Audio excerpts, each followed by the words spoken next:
अखिल भूमंडलीय सर्व शिरोमणि मुनि समाज के संस्थापक आदि मुनीश्वर योगेश्वर सद्गुरुदेव शिव मुनि महाराज की जय। उपस्थित मुनि वृंद, साधु सज्जन वृंद, संत वृंद, साधक वृंद, आध्यात्म ज्ञान के जिज्ञासुओं और प्रेमियों, सभी श्रोता वृंद, आप सबको मेरा कोटिशः नमन, सप्रेम जय जीव। तो आध्यात्मिक चर्चा चल रही है और हम लोग सद्गुरुदेव शिव मुनि महाराज रचित ग्रंथ योग का परिचय पर विचार कर रहे हैं। अध्याय 1 पर विचार हो रहा है और अभी हम लोग उस पर चर्चा करेंगे। शीर्षक उसी के अंदर है ईश्वर का पता। तो ईश्वर का पता तो हम लोग बहुत पढ़ लिए हैं, है ना। फिर भी इस ग्रंथ के अंदर सद्गुरुदेव जिस तरह से लिखे हैं उसको यहाँ भी हम लोग चर्चा करेंगे, है ना। सद्गुरुदेव लिख रहे हैं ईश्वर का पता। सबका ईश्वर सबके भीतर है, सबका पैगंबर, सबका गुरु, सबका कृष्ण और सबका सच्चा उपदेशक सबके मस्तिष्क में वर्तमान है। ठीक है, सद्गुरुदेव बतला रहे हैं सबका ईश्वर सबके भीतर है, माने आपका ईश्वर आपके भीतर है, मेरा ईश्वर मेरे भीतर। ठीक है, आपका पैगंबर आपके भीतर, मेरा पैगंबर मेरे भीतर, आपका गुरु आपके भीतर, मेरा गुरु मेरे भीतर। कहने का मतलब आपका कृष्ण भी आपके अंदर है और मेरा कृष्ण भी मेरे अंदर। सच्चा उपदेशक आपका अपने भीतर है और सच्चा उपदेशक मेरे भीतर है, मेरे मस्तिष्क में वर्तमान है और आपके मस्तिष्क में भी वर्तमान है। ठीक है ना, सद्गुरु वही बतला रहे हैं। सबका मुक्ति दाता, मुक्त करने वाला, मुक्ति देने वाला भी, सबका मुक्ति दाता, सबका उद्धारक, सबका उद्धार करने वाला, सबका अन्नदाता, सबको अन्न देने वाला सबके भीतर है। आपको मुक्त करने वाला, मुक्ति देने वाला आपके भीतर, हमको मुक्ति देने वाला मेरे भीतर, आपका उद्धार करने वाला आपके भीतर, मेरा उद्धार करने वाला मेरे भीतर, और आपका अन्नदाता आपके भीतर और मेरा अन्नदाता मेरे भीतर वर्तमान है। यही सबके भीतर है। सबका मुक्तिदाता अपना अपना अपने अपने भीतर है, सबका उद्धारक भी, सबका अन्नदाता भी सबका अपने भीतर विराजमान है। इसको खूब हृदय में विचार कर लीजिए। आप काम नहीं करेंगे तो अन्न नहीं आएंगे, है ना। आपकी बुद्धि के अनुसार आप जितना सोच विचार कर जो भी बिजनेस कर रहे हैं कि आपका जो भी जॉब कर रहे हैं कि आप जो कुछ कर रहे हैं आपके बुद्धि के अंतर्गत आप धनोपार्जन कर रहे हैं, मजदूरी कर रहे हैं, खेती कर रहे हैं, जो कुछ कर रहे हैं तो अन्न आपको प्राप्त हो रहा है। सिर्फ राम राम हरे हरे करने से नहीं मिलेगा, केवल नमाज पढ़ने से और गिरजा जाने से और नाचने गाने से कुछ नहीं मिलेगा। मिलेगा मेहनत से, परिश्रम से, है ना। अन्नदाता जो आपके भीतर हैं, आपका मुक्तिदाता हैं, आपके उद्धारक हैं, आपके भीतर हैं, और उनकी बातों को सुन करके आप जब चलेंगे तो धन धन से परिपूर्ण हो जाएंगे। तो फिर से पढ़ते हैं, सबका मुक्तिदाता, सबका उद्धारक, सबका अन्नदाता, है ना, सबका आनंददाता भी सबके भीतर है। तो सबका मुक्तिदाता, सबका उद्धारक, सबका आनंददाता, आनंद देने वाला आपके भीतर, सबके भीतर अपना अपना है। सबका अपना आप है। ये कौन है? यह सबका अपना आप है। यदि सच्ची मुक्ति, सच्चा स्वराज और सच्ची स्वतंत्रता चाहते हो तो भीतर की ओर आकर थोड़ी देर के लिए स्वरूपस्थ हो जाओ।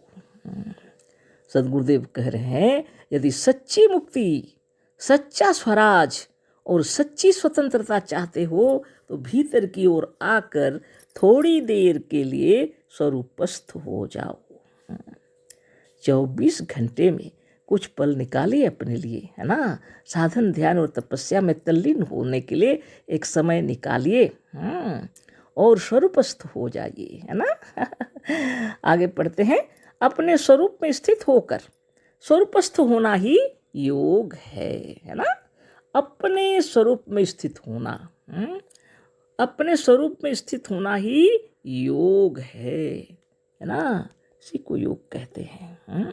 अपने स्वरूप में स्थित होकर स्वरूपस्थ होना ही योग है। संसार में भोग बाहर है, भीतर योग है। आप यदि संसार में है अभी, है ना, बाहर की ओर हैं, आँख कान नाक जीभ त्वचा सारे कर्मेंद्रिय और सारे ज्ञानेंद्रिय अगर कार्य कर रहे हैं बाहर में, तो आप भोग में हैं, संसार को भोग रहे हैं।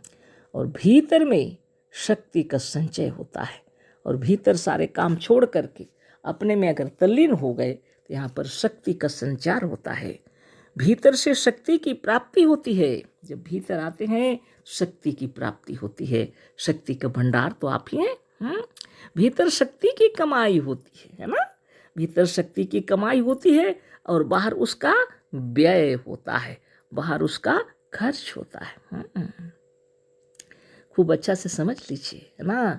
शक्ति का संचय करना है तो भीतर आना पड़ेगा। भीतर आएंगे तो उसको योग कहते हैं, बाहर जाएंगे तो उसको भोग कहते हैं। बाहर खर्च करने का है और भीतर है शक्ति का संचय। फिर इसकी महिमा देखिए, भीतर आय है, बाहर व्यय है। भीतर आएंगे तो जमा होगा शक्ति, बाहर आएंगे तो खर्च होगी शक्ति। पर यह स्मरण रहे कि व्यय करने के लिए ही आय की जाती है। खर्च करने के लिए ना आप धनोपार्जन करते हैं, कि आपकी व्यवस्था अच्छी हो, परिवार की आपकी, है ना, अपने परिवार के आपकी व्यवस्था अच्छी हो, खान पान रहन सहन सब चीज़ में शांति हो, उसके लिए रुपये खर्च करेंगे। इसके लिए आय करते हैं आप, खुशी के लिए ना। सदगुरुदेव वही कह रहे हैं, पर यह स्मरण रहे कि व्यय करने के लिए ही आय की जाती है, खर्च के लिए ही आमदनी की जाती है। खर्च करने के लिए ही आमदनी, यानी रुपये पैसे ये सब जो कुछ करते हैं ना, धनोपार्जन, आमदनी किस लिए करते हैं? खर्च करने के लिए। भोग का सामर्थ्य भी बिना योग के नहीं होगा। भोग करने के लिए भी योग की आवश्यकता है। धन धन गुरुदेव शिव मुनि महाराज की जय। सोचिए, भोग करने के लिए भी योग की आवश्यकता है। बहुत बड़ी बात है कि नहीं।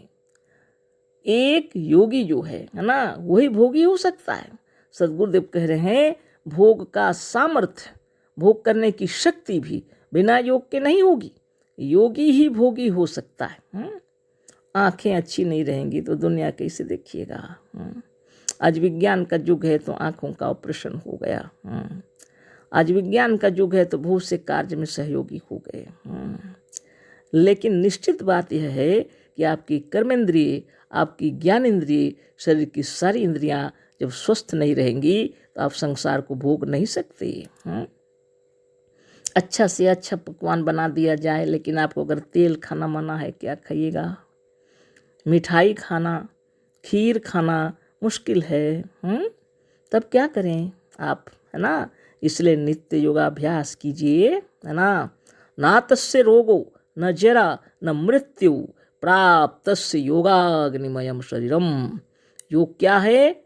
योग है स्थिर होना, स्वरूपस्थ होना। स्वरूपस्थ होने के लिए आप अपनी ही चीज़ों को याद कीजिए। अगर आप सामर्थ्य चाहते हैं, शक्ति चाहते हैं, संसार को भोगना चाहते हैं, तो सर्वप्रथम योगी होना पड़ेगा। नित्य योगाभ्यास कीजिए, आपके अंदर शक्ति अपार आ जाएगा, है ना। बल शरीर में भर जाएगा, है ना। सारी इंद्रियां कार्य करेंगी, कर्मेंद्रियां भी कार्य करेंगी, ज्ञानेंद्रियां भी कार्य करेंगी। शरीर के सारे सेल्स को उसमें बल भर जाएगा, है ना।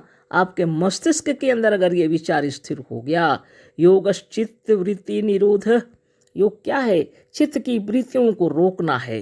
कौन सी चित्त की वृत्तियां? एकमात्र अपनी आत्मा को छोड़कर बाकी सबको निकाल देना है। आप कौन हैं? आप उसको जानना है।